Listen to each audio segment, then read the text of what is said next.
Welcome back. The State Department raising its travel alert for Jamaica, right as many Americans are planning their travel for spring or summer. Now, the Caribbean nation at a level 3 advisory because common violent crimes like armed robberies, sexual assaults, even homicides. This coming 1 week after the advisory for the Bahamas was also updated, telling Americans to exercise increased caution while being there. Joining us now, NewsNation travel editor Peter Greenberg. Peter, good morning. Good morning. The U.S. State Department listed out what Americans should do if they do go to Jamaica. There's a pretty long list here. It includes don't take any firearms, avoid driving or walking at night, don't go to any secluded areas, be aware of your surroundings. Of course, always good advice, but what would you want to tell travelers to do while they're there? Well, first of all, we have to understand it is not a travel warning. It's a travel advisory. And there are travel advisories issued by the State Department now for all of 196 countries. Everybody gets one.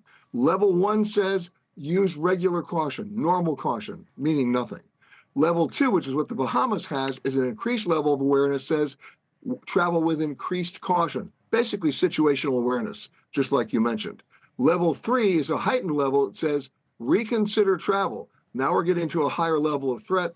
And then level 4, again, it's an advisory, not a warning, but it does say do not travel.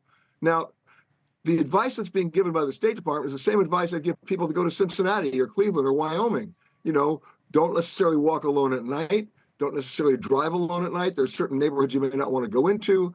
The good news is, in most cases, these crimes are not crimes committed or targeted at travelers or tourists. They're gang versus gang crimes, much like we see in Mexico over the last 15 years. And the same is applying to Jamaica. But there are certain neighborhoods and parishes in Jamaica that you shouldn't go to. Simple as that. That doesn't mean you shouldn't go to Jamaica.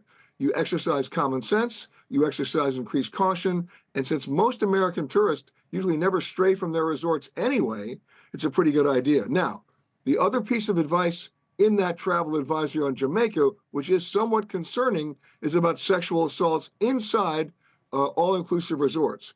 That's up to those resorts to increase their own security. Most of that's occurring not from outside gangs, but from employees. So there's the issue there. But by and large, overwhelmingly in your favor, I would still go to Jamaica. I would still go to the Bahamas. Remember, these are advisories. They're not warnings, and they're not bans.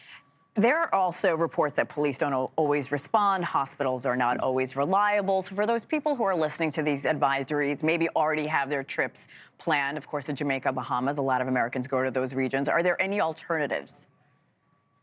Well, there are 195 alternatives. The real bottom line here is, if you want to say hospitals are not always that reliable or police don't always respond, I can list literally 180 countries where that would apply.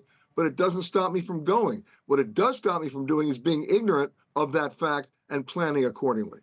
Very good advice there. Peter Greenberg, thank you so much, sir. Thanks for watching. Go to joinnn.com to find NewsNation on your television provider. And don't forget to click the red subscribe button below to get more of NewsNation's fact-driven, unbiased coverage.